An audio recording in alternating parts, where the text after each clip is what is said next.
तो ट्रेडर्स, आज की वीडियो में मैं आपको बहुत ही इंपॉर्टेंट चीजें बताने वाला हूं कि अगर आप सक्सेसफुल ट्रेडिंग करना चाहते हो तो आपको क्या क्या चीजों को ध्यान रखना है और कौन कौन से इंपॉर्टेंट रूल्स हो सकते हैं जो कि आपको बहुत ही ज्यादा हेल्प करने वाले हैं आपकी ट्रेडिंग को इम्प्रूव करने के अंदर। उनके हिसाब से एक एक रूल आपको पूरा मैं डिफाइन करके बताऊंगा कि क्या होना चाहिए। तो सबसे पहले रूल की बात की जाती है कि कभी भी कोई भी काम किया जाता है तो उसको पहले आप प्री प्लान कर लीजिए। मान लीजिए मेरा डिफाइन है कि भाई मैं ऑप्शन सेलिंग करता हूं तो मुझे पता होना चाहिए कि मुझे किस तरीके से काम करना है, मेरी कौन कौन सी स्ट्रैटेजीज वहां पे काम करने वाली हैं। पता लगा आपके पास कोई स्ट्रैटेजी नहीं है, आपने जय माता की करके काम किया तो आपको विनिंग रेशियो तो कम हो जाएगा, आपका लूज करने का ज्यादा चांसेस हो जाएगा कि आप हर ट्रेड के अंदर प्रॉफिट की जगह लॉस ही देके आ रहे हो। तो हमेशा ध्यान रखो, एक छोटी सी ट्रेड भी कर रहे हो, अगर आप एक नए ट्रेडर हो और आप अपने आप को एक प्रोफेशनल ट्रेडर बनाना चाहते हो तो सबसे पहली बात, ट्रेड क्यों की गई इसका जवाब आपके पास होना चाहिए। या तो उस पर्टिकुलर स्टॉक में पॉजिटिव या नेगेटिव मोमेंटम क्रिएट हुआ है या फिर उसकी कोई पॉजिटिव या नेगेटिव न्यूज है, उस कारण आपने उसमें ट्रेड ली है। अगर आपने ट्रेड की है और उसके पीछे कोई प्लान नहीं था तो बताना चाहता हूं कि आप ट्रेडिंग नहीं कर रहे हो, आप गैम्बलिंग कर रहे हो कि भाई देखो बाय कर लेता हूं, ऊपर गया तो प्रॉफिट हो जाएगा, थोड़ा सा लॉस ले लेंगे, मतलब ये कोई ट्रेडिंग काउंट नहीं होती। तो पहला रूल क्या होना चाहिए हर एक नए ट्रेडर के लिए और एक जो कि प्रोफेशनल ट्रेडर बनना चाह रहा है उसको ये चीजें बहुत क्लियर होनी चाहिए कि भाई हमारा जो भी लॉस होगा और जो भी प्रॉफिट होगा उसके पीछे का एक रीजन हमें पता होना चाहिए। तो फर्स्ट नंबर रूल क्या है कि ऑलवेज यूज करो एक ट्रेडिंग प्लान कि आप करना क्या चाहते हो और आप किस पर्टिकुलर सेगमेंट में काम करना चाहते हो, ये बिल्कुल क्लिस्टर क्लियर आपके माइंड में होना चाहिए। सेकंड पॉइंट ऑफ व्यू से बात करें तो यहाँ पे सेकंड जो रूल होगा वो आता है कि हमारे घर वाले, आपने सुना भी होगा कि जब भी किसी को हम बोलते हैं कि हम शेयर मार्केट में काम करते हैं एज एन ट्रेडर तो वो हमें एकदम तिरछी नजरों से देखता है और कहता है ट्रेडर, ओके। तो देखने के पीछे का रीजन पता क्या होता है दोस्तों, बिजनेस तो इसको काउंट किया ही नहीं जाता। मैक्सिमम लोग जो काम करते हैं उनको लगता है कि बिजनेस वो होता है कि जब हम एक दुकान ओपन करेंगे उस पे 24 घंटे में से 12 घंटे बैठेंगे और बहुत सारी चीजें ऐसी करेंगे जो लोगों को दिखाई देगी, तब वो बिजनेस होता है। और ट्रेडिंग को आप लोग ट्रीट करो एज एन बिजनेस, क्योंकि ये बिजनेस इतना बड़ा बिजनेस होता है कि ये कभी बंद नहीं होगा। आप सोते रहते हैं फिर भी बिजनेस चलता रहता है। हो सकता है आपने कोई डिलीवरी लेके डाली है तो आप अपने दूसरे काम में बिजी हैं, बट यहाँ पे आपका बिजनेस तब भी रन कर रहा है क्योंकि आपने एक पर्टिकुलर स्टॉक के अंदर अपनी इन्वेस्टमेंट इन्वॉल्व कर दी है। बट जिन लोगों को ही लगता है ना कि बिजनेस नहीं है, एक्चुअल में वो लोग वो होते हैं जो कि बेसिक बोल सकते हैं कि उनके पास प्रॉपर नॉलेज नहीं होती। क्यों नहीं होती? आप देखिए, जो बड़े इंस्टीट्यूशंस होते हैं ना, लाइक बड़े बड़ी कंपनीज होती हैं जो कि क्या करती हैं, ऑप्शन सेलिंग करती है। इन्वेस्टमेंट कंपनीज की बात कर लो तो यहाँ पे सबसे पढ़े लिखे लोग होते हैं, like IIT, IIM, like MBA करने के बाद निकले हुए वो लोग होते हैं जिनको स्ट्रैटेजीज क्रिएटर बोला जाता है कि वो स्ट्रैटेजी क्रिएट करके, हेजिंग पोजीशन क्रिएट करके डिफरेंट इंस्टीट्यूशंस को प्रॉफिट दिलाएंगे, चाहे वो प्रॉफिट बहुत छोटा छोटा क्यों ना हो। लाइक उनका महीने में 3% 4% का प्रॉफिट बन जाए तो वो लोग खुश रहते हैं, बिकॉज उनको पता है कि भाई हमने यहाँ पे जो स्ट्रैटेजी लगाई है उसमें 90% चांसेस है कि हम लोग जीतेंगे। अब वो लोग इसको प्रोफेशनल बिजनेस की तरह ले रहे हैं। बट अगर कोई इंसान सोच रहा है कि भाई मैं सुबह सुबह 1000 शेयर बाय करूंगा और शाम तक 5-10 हजार कमा लूंगा, देन आई थिंक ये थोड़ा सा प्रोफेशनल काउंट नहीं होगा। यहाँ पे आप लोग क्या कर रहे हो, गैम्बलिंग कर रहे हो। और गैम्बलिंग का फाइनल जो रिजल्ट होता है वो लॉस ही होता है, आप कभी भी देख सकते हो। तो आपको क्या करना है, अगर आप एक अच्छे ट्रेडर बनना चाहते हो, आप चाहते हो कि मैं ट्रेडिंग को एज एन सीरियस करियर लूं, जैसे कि हम BTech करते हैं, MTech करते हैं, डिफरेंट चीजें करते हैं और जॉब के पीछे जाते हैं, और जॉब करने जिस कंपनी में जाते हैं वो कंपनी भी शेयर मार्केट में लिस्टेड होती है। अरे भाई, जब आपको पैसा ही कमाना है और आपको गेम पता है कि ये पैसा शेयर मार्केट से भी आता है, कंपनी हमारी शेयर मार्केट में लिस्टेड है, तो आप डायरेक्टली कंपनी के अंदर काम करने जा रहे हो तो आप उसके शेयर में भी काम कर सकते हो, इसमें कोई भी बुराई नहीं है। मैं ये नहीं कहूंगा कि जॉब छोड़ो ट्रेडिंग में उतरो, ट्रेडिंग भी करो, क्योंकि ये भी एक प्रोफेशनल बिजनेस में काउंट किया जाता है। लोग इसको काउंट नहीं करते हैं, उनकी कमी है, उनको इस चीज की नॉलेज नहीं है कि ये चीज ही क्या है, उनको पता नहीं है, तो उनको किसी ने बताया भी नहीं है। तो ये सारी चीजें बहुत ज्यादा जरूरी हो जाती है। उसके बाद बात करते हैं नेक्स्ट स्टेप कि आपको टेक्नोलॉजी का पूरा यूज करना आना चाहिए। मतलब क्या होता है इसका मतलब, अभी जैसे बात की जाए, आप मेरे चैनल पे जाके देखोगे, पहले मेरा क्या था, पहले जो मेरी वीडियोस थी वो मैनुअल ट्रेडिंग से रिलेटेड आती थी, ठीक है। अभी की बात की जाए तो जब मुझे पता लगा कि मैनुअल ट्रेडिंग पिछले जमाने की बात होने वाली है, आने वाले 10 साल के अंदर ही, आप लोगों को ऐसा दिखाई देगा कि एक गांव में बैठा हुआ एक इंसान ना अपने लैपटॉप से एल्गो ट्रेडिंग कर रहा है। आप कहोगे यार ये क्या चीज होती है, एल्गो ट्रेडिंग तो पता नहीं क्या चीज होती है। बट अगर आप टेक्नोलॉजी का यूज करते हुए अपने आप को अपग्रेड नहीं करते हो तो आप लोग पीछे रहने वाले हो। आप खुद से सोचो कि आपके अपोजिट साइड पर एक कंप्यूटर काम कर रहा है और आप उसके अपोजिट ट्रेड कर रहे हो, तो आप खुद सोचो कि वो तो काम कर रहा है सिग्नल्स के ऊपर, आप कर रहे हो इमोशन और लालच के ऊपर। तो चांसेस ज्यादा है कि आपकी विनिंग रेशियो कम हो जाए, क्योंकि आपके अपोजिट एक ऐसा इंसान मतलब कंप्यूटर बैठा है जिसके ऊपर ना तो कोई इमोशन होते हैं, ना ही उसका कोई डर होता है, ना ही उसको कोई लालच होता है। उसको पता है भाई देखो सिग्नल आएगा तो ट्रेड करूंगा, नहीं आएगा तो चुपचाप देखता रहूंगा। और वो चीज यूज करके दूसरा बंदा जो होता है जिसको एक टेक्नोलॉजी यूज की है, जिसने उसको ट्रेडिंग की ज्यादा नॉलेज ना हो, वो तब भी प्रॉफिट अर्न कर जाता है आपके अगेंस्ट। क्योंकि आप लोग 10 साल से ट्रेड कर रहे हो, मैनुअल ट्रेड कर रहे हो, बट वो लोग जो कर रहे हैं वो टेक्नोलॉजी का यूज कर रहे हैं। अब अगर आपको भी ऑटोमेशन ट्रेडिंग क्या होती है समझना है ना, तो मेरे ही चैनल पे आपको एक प्लेलिस्ट मिल जाएगी ऑटोमेशन से रिलेटेड, और देख सकते हो कि कैसे ऑटोमेशन ट्रेडिंग को यूज किया जाता है। ओके, चलिए उसके बाद बात करते हैं। नेक्स्ट इंपॉर्टेंट स्टेप जो आता है वो आता है कि भाई अपने ट्रेडिंग कैपिटल को कैसे बचाया जाए। बहुत सारे ऐसे लोग होते हैं जो कि सोचते हैं कि मैं 10 लाख लाऊंगा, 10 करोड़ लाऊंगा तो उसी हिसाब से पैसा बनाऊंगा। मैं बताना चाहता हूं कि पैसा मैटर नहीं करता। अगर आपके अकाउंट में इतना पैसा है कि आप डिसेंट अमाउंट ऑफ ट्रेडिंग कर सकते हैं, मतलब क्या होता है इसका, मान लीजिए मैं एक नया ट्रेडर हूं, मेरे लिए दिन का कमाने का जो तरीका है, मैं कहता हूं भाई मुझे दिन के 2-4 हजार रुपए मिल जाएं, एंड चलो फाइनल कहते हैं 3000 मिल जाएं।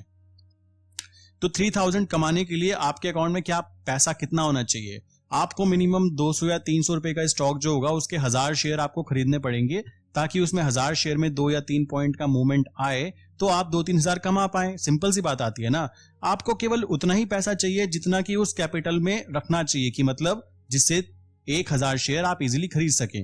और बताना चाहता हूं शेयर मार्केट में लीवरेज भी मिलता है कि भाई आपके पास अगर अकाउंट में 1 रुपया है तो आप 2 रुपए या 5 रुपए तक की चीज खरीद सकते हो, और जो लॉस होगा वो आपके उस 1 रुपए में से होगा। ठीक है, तो ये भी एक फैसिलिटी यहाँ पे प्रोवाइड की जाती है। ऐसा नहीं है कि आपको बहुत सारा पैसा शेयर मार्केट में लाना पड़ता है। तो ये सारी बातें भी ध्यान रखने की होती है। अपनी ट्रेड को वेल कैलकुलेटेड, देखो ऊपर से अभी तक जो भी पॉइंट मैंने बताया है ना, उनको सबको ध्यान रखो। आपको ट्रेड प्लान करनी है तो आपको ये भी प्लान करना है कि कितना मेरा रिस्क मैनेजमेंट होगा। आपको ये भी प्लान करना है कि मुझे कितना प्रॉफिट बन सकता है इस पर्टिकुलर ट्रेड के अंदर, और मेरी क्या विनिंग रेशियो कितनी है, में कितने % चांस है कि मैं इस विनिंग रेशियो में जीत जाऊंगा। पता लगा ओवरऑल मार्केट तो पॉजिटिव है, आप ट्रेड लेके बैठे हो सेलिंग साइड की, तो इसमें चांसेस ये है कि आपको लॉस ज्यादा होंगे, प्रॉफिट्स कम होंगे। तो आपको जो अपना ट्रेडिंग कैपिटल है उसको बचाना है किस तरह, मनी मैनेजमेंट करके, कि भाई देखो मैं एक दिन ट्रेड करूंगा, अगर मेरा 2% ट्रेडिंग कैपिटल चला जाता है तो मैं उस दिन ट्रेडिंग रोक दूंगा।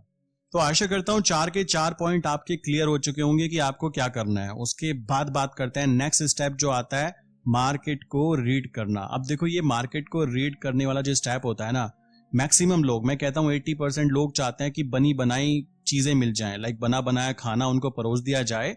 बट ध्यान रखो मार्केट में पैसा वही लोग कमाते हैं जो खुद स्टडी करते हैं, जो खुद स्टॉक के बारे में एनालिसिस करते हैं कि क्या क्या चीजें इस स्टॉक के अंदर हो रही हैं।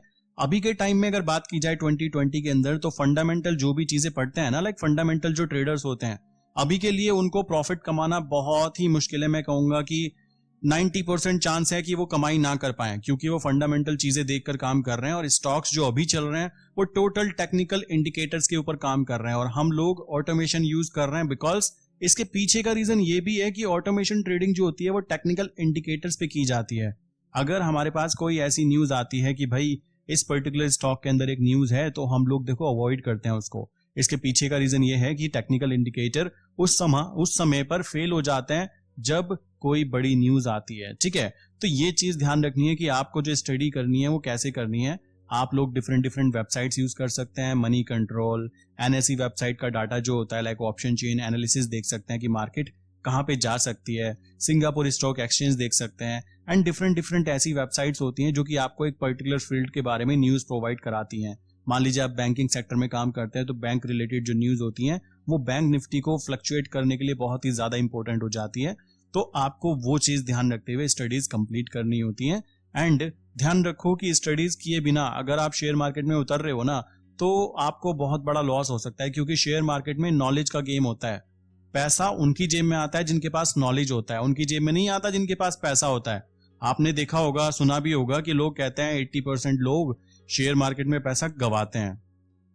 दोस्तों बताना चाहता हूँ वो गंवाते इसलिए हैं क्योंकि उनके पास पैसा तो होता है बट उनके पास नॉलेज नहीं होती। अगर आपके पास नॉलेज नहीं है ना तो आप भी उसी कैटेगरी में काउंट होने वाले हैं। तो पहले की बात आती है, पहले नॉलेज गेन करो कि भाई होता क्या है जिस गेम को आप खेलने जा रहे हो। देखो ये एक तरह से गेम ही बोल सकते हो, लाइक टोटल गेम होता है, ठीक है। अगर आप इस गेम को समझ गए तो आप विनर हो, आप नहीं समझ पाए आप लूजर हो। ध्यान रखो शेयर मार्केट में किसी की जेब से पैसा जाता है तो किसी की जेब में पैसा आता भी है।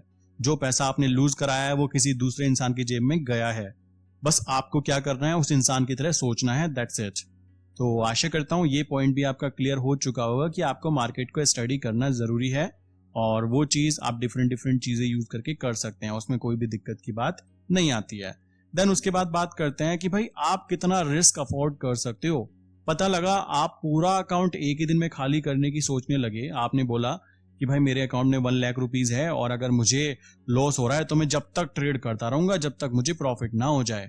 मान लीजिए मार्केट साइडवेज है तो साइडवेज मार्केट में दोस्तों कोई भी पैसा नहीं बना पाता है मैक्सिमम टाइम।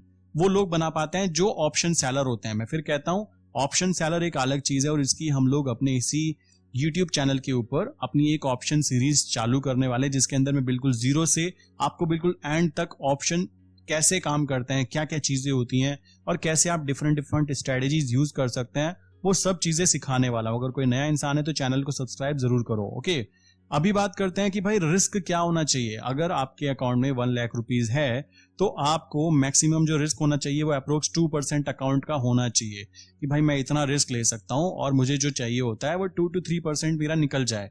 देखो इंट्राडे के अंदर कभी कभी 15% तक भी निकल जाता है, ठीक है। लाइक वहां पे हम छोटा सा रिस्क लेते हैं और बड़ा रिवॉर्ड मिल जाता है क्योंकि लीवरेज मिलता है, हम हाई क्वांटिटी के साथ काम कर सकते हैं, तो ये चीज आती है। प्लस अगर हम स्विंग ट्रेडिंग की बात करें तो स्विंग ट्रेडिंग में हफ्ते भर की अगर मैं बात करूं तो 3 से 4% का टारगेट लेके हम चलते हैं कि भाई अगर एक स्टॉक 100 रुपीज का है और 104 और 5 में मुझे मिलता है तो मैं उसको वहां पे एग्जिट कर देता हूं क्योंकि मेरा 3 से 4% का जो टारगेट है वो अचीव हो चुका होता है, ठीक है। तो आपको अपना रिस्क पहले से डिफाइन होना चाहिए कि मुझे करना क्या है, ठीक है। आप कितना रिस्क ले सकते हो। पता लगा पूरा अकाउंट ही खाली करा दिया विद इन अ डे और अगले दिन आपको फिर क्या होता है, नॉलेज आ जाती है। समझ रहे हैं, जब पैसा चला जाता है ना देन लोगों को नॉलेज आती है। उसके बाद वो कहते हैं अरे यार मैं इसको बाय करता ना यहाँ पे तो मेरा प्रॉफिट बनता। अरे भाई आप तो गेम से बाहर हो ना, तो आप सोच ही क्यों रहे हो। अब तो आपको सोचना भी गलत है, आप प्लीज दूर खड़े हो जाइए। तो मार्केट से आप बिना किसी के निकाले बाहर फेंक दिए जाते हो।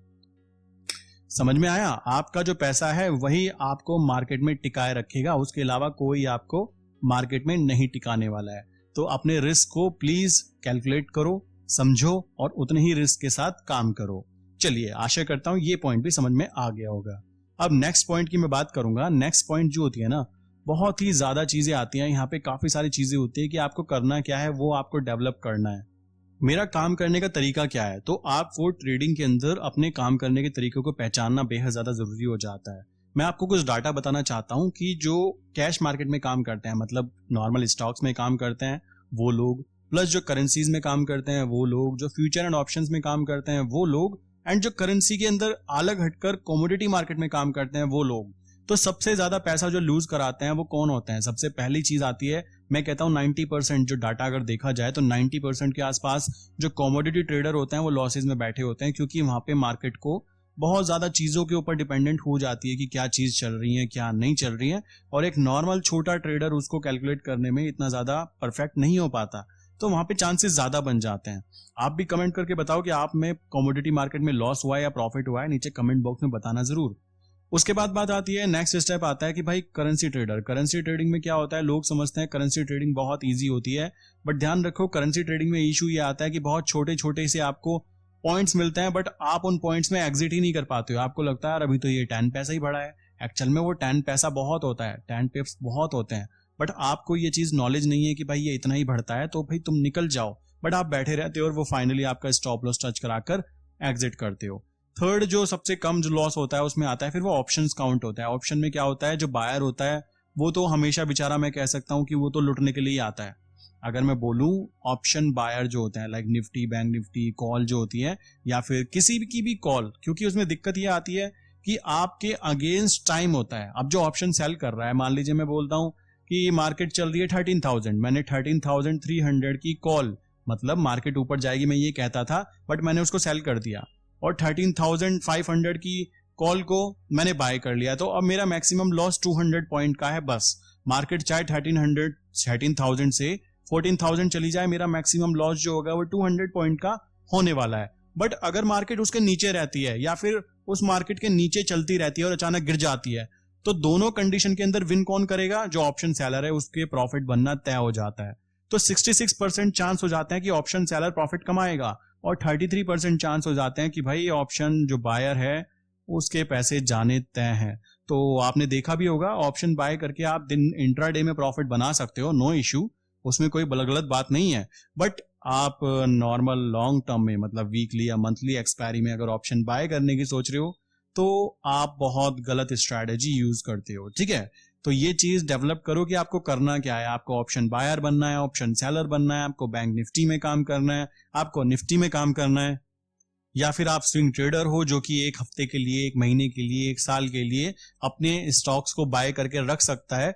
देन ये डिपेंड करता है आपके ऊपर। तो अपनी जो कार्य करने की प्रणाली, लाइक मेथोडोलॉजी बोलते हैं उसको प्लीज अपने आप को डिफाइन करो, तभी आप एक अच्छे ट्रेडर बन सकते हो। बिकॉज ट्रेडिंग एंड इन्वेस्टमेंट दो डिफरेंट चीजें होती हैं, जो लोग इसको एक ही काउंट करते हैं। आई डोंट नो कि क्यों काउंट करते हैं, ठीक है। आपको पता होना चाहिए कि आप ट्रेडर हो या इन्वेस्टर हो।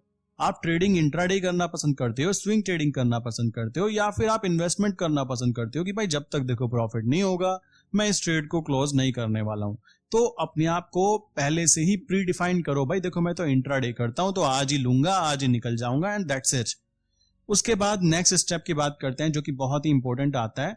आपको कभी भी बिना स्टॉप लॉस के कोई ट्रेड नहीं करनी है। अगर आप बिना स्टॉप लॉस के ट्रेड कर रहे हो और किसी प्रोफेशनल ट्रेडर को आप बोलते हो मैंने ट्रेड की थी, ठीक है, एंड वो पूछेगा स्टॉप लॉस क्या था, आप कहोगे नहीं मैंने स्टॉप लॉस तो लगाया ही नहीं, लाइक मैं रिस्क ले सकता हूं, तो भाई ध्यान रखो आपकी उस प्रोफेशनल ट्रेडर की आंखों में जो इज्जत होगी ना वो माइनस में चली जाएगी, ठीक है। रीजन क्या होता है, अगर आप ट्रेडिंग कर रहे हो तो आपको कुछ चीजें तो पता ही होनी चाहिए ना कि बिना स्टॉप लॉस कभी ट्रेडिंग नहीं करते हैं। बिकॉज अपना जो मैंने सबसे पहला पॉइंट बताया था कि आप कितना रिस्क ले सकते हो, उसको देखो ना, आप रिस्क कितना ले सकते हो। अब आप स्टॉप लॉस लगा ही नहीं रहे हो। मान लो कोई प्राइस 100 रुपीज का है, आपने बोला भाई देखो 95 रुपीज तक अगर प्राइस आता है तो मुझे 5 रुपीज पर स्टॉक के अंदर लॉस होना चाहिए, दैट्स इट।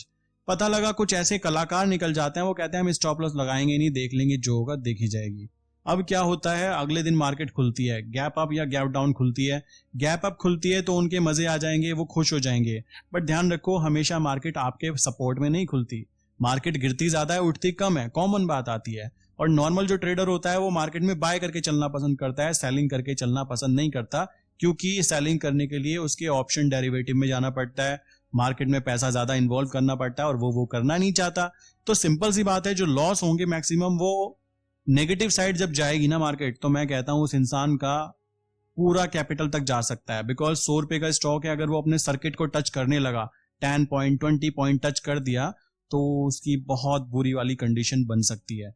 तो स्टॉप लॉस प्लीज जब भी ट्रेड करो, चाहे वो ट्रेड छोटी हो बड़ी हो, विदाउट स्टॉप लॉस आप लोगों को ट्रेड नहीं करनी है, वरना आप ट्रेडर नहीं आप गैम्बलर कहलाओगे। तो ये बात भी ध्यान रखो। उसके बाद बात करते हैं कि भाई क्या करना चाहिए, कितना पॉइंट ऊपर खिसकाते रहना चाहिए। देखो आपको पता होना चाहिए कि जो स्टॉप ट्रेलिंग होती है, स्टॉप लॉस ट्रेलिंग बोलते हैं इसको, ट्रेलिंग स्टॉप लॉस बोलते हैं नॉर्मल भाषा में। बात करते हैं वो होती क्या है। मान लीजिए मैंने कोई स्टॉक 100 रुपीज का बाय किया है और मैं कहता हूं भाई देखो मुझे इसका टारगेट मुझे चाहिए 108, मैंने स्विंग ट्रेडिंग की है, ठीक है, और मैंने क्या कहा है, मैंने कहा अगर ये 95 तक आ जाता है तो मैं अपनी ट्रेड को बंद कर दूंगा, मुझे पर स्टॉक 5 पॉइंट का लॉस होगा। बट इसके चलता है क्योंकि स्टॉप लॉस होगा तो पता तो होगा ना कि मैंने इतना लॉस करना है मैक्सिमम। चलिए अब बात आती है अगर वो 100 से 102 हो जाता है तो आपको क्या करना है, जो आपका स्टॉप लॉस 95 पे आपने लगाया था ना उसको आपको 97 कर देना है, ताकि वो आपका ट्रेलिंग स्टॉप लॉस पीछे पीछे चलता रहे कि आप जो है अगर मार्केट ऊपर जा रही है, लाइक वो स्टॉक ऊपर जा रहा है, तो आप अपने स्टॉप लॉस को जो लगाया था उसको भी ऊपर करते जाएं। इससे क्या होगा, आप प्रॉफिट बुकिंग करते जाएंगे। मान लीजिए मार्केट गिर जाती है तो आपका जो स्टॉप लॉस है वो आपको बचा लेगा, ठीक है। तो ये चीज बहुत ही ज्यादा इंपॉर्टेंट हो जाती है। आपको स्टॉप लॉस हमेशा लगा के रखना है और साथ में ट्रेलिंग स्टॉप लॉस भी पता होना चाहिए। ऐसा नहीं है कि बैठे हैं बस मुंह खोल कर कि हाँ भाई अब तो देखो टारगेट ही अचीव होगा, ऐसा कुछ नहीं होता।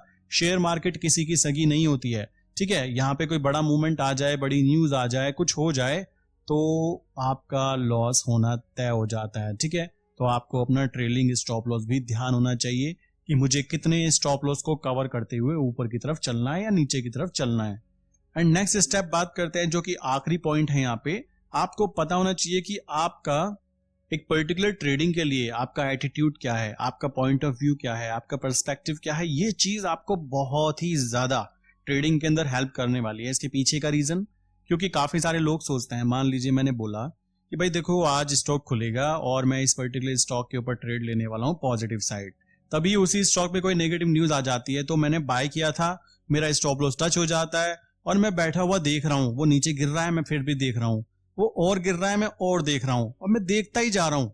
मतलब मैंने अपने आप को वहां पे चेंज नहीं किया। अगर आपको पता लगा कि भाई इसके अंदर देखो नया कोई एंगल निकल चुका है, नई कोई बात यहाँ पे सामने आ चुकी है, मार्केट गिर रही है, ओवरऑल मार्केट गिर रही है और मैंने इस पर्टिकुलर स्टॉक के अंदर बोला था कि मैं इसमें बाय करके काम करूंगा, तो भाई उसको छोड़ दो, फटाक से अपनी दूसरी पोजीशन क्रिएट करो, वहां पे सेलिंग करो। ऐसा नहीं है कि आपने कसम खा के सुबह बैठे हैं, देखो भाई मैं कसम खाता हूं एंड मैं केवल बाइंग साइड पर ही काम करने वाला हूं, मैं सेलिंग साइड पे काम नहीं करूंगा।